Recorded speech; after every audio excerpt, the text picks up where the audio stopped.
"Monkey catcher," said Ire, and that became Chinma's new name. Father was against paying Chinma anything for the monkeys he caught. "We've been feeding him for all these years. It's about time he started earning his way." But Ire said it was business, and in business you pay everybody something so they'll work harder.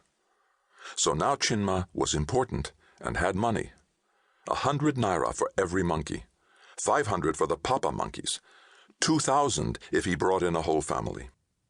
He almost always got the families. Once he got the papa monkey, it was pretty easy to get the babies, and once he had the babies, he could use them as bait to get the mamas. Ire bought cages for the monkeys, and it didn't take many weeks before all the white-faced monkeys in their neighborhood were gone or hiding. So they got in the family truck and began to range far out into the country. Father and Ire had bribed all the right people so there was no trouble with police, or the roaming gangs of thugs and brigands who, as often as not, were the police out of uniform or their brothers-in-law. It seemed like a safe way to make money, and it all depended on Chinma's knack for climbing trees, winning the trust of monkeys, and bringing them down in good condition, every member of the family. Ire said that somewhere far away, South Africa or Great Britain or America, scientists were studying the white-faced monkey because its cries seemed to be like language. "Not our language," said Father, and everyone laughed. Only it wasn't really all that funny, since only about 3,000 people spoke their language, Ayere, and all of them lived right there in Kwara State. They knew that other tribes had lost their language, for to survive in Nigeria you had to know at least one of the major languages, Igbo, Yoruba, Hausa. And if you had any hope of becoming educated, you had to learn English as well. How many languages could one head hold? "They ought to take us to America and study our language," said Ire. "With our luck," said Father, "they'd take us to Liberia." But the truth was, they were very lucky. This white-faced monkey trade was bringing in cash, which there had never been very much of in their village of Oyi. "Our oil well," Father called it. But he meant the monkeys, not Chinma, even though Chinma caught every single monkey they sold.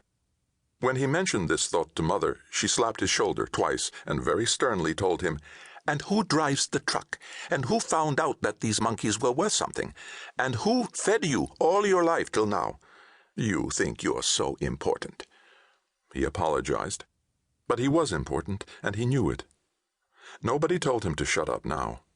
Nobody in the family forgot his name. He was Monkey Catcher, and when the family was making money, he was right there up a tree, catching it and bringing it down to them.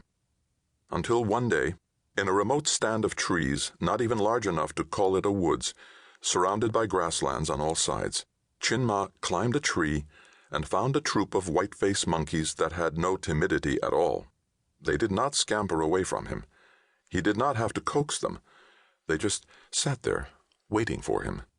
The papa monkey hissed and showed his teeth. He snapped at Chinma, too, but he did not run away. Chinma avoided the teeth and carried him down the tree. "He's a biter," said Chinma to Ire. "So am I," said Ire, and laughed, whereupon the papa monkey twisted around in Ire's hand and bit him savagely on the thumb. Ire shouted and dropped the monkey, but Chinma immediately caught it again. It was easy because the monkey ran away so slowly. "Are you all right?" Chinma asked Ire. "Just put it in the cage," said Ire testily, and he resumed sucking on the wound. "Get the rest of the family." As Chinma brought down each of the babies, it was one of the other brothers, not Ire, who put them in the cages. Ire sat in the cab of the truck sucking on his wound and keeping up a low murmur of cursing. There were only 2 females. It was not a large troop because it shared the stand of trees with an aggressive troop of red-bellied Gwenon monkeys.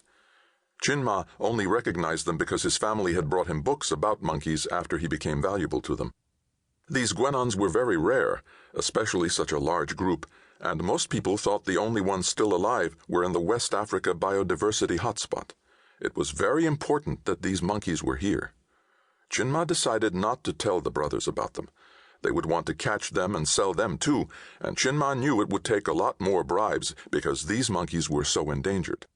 Instead, Chinma would tell a scientist about them so they could get protected. Of course, that would mean going into Ilo.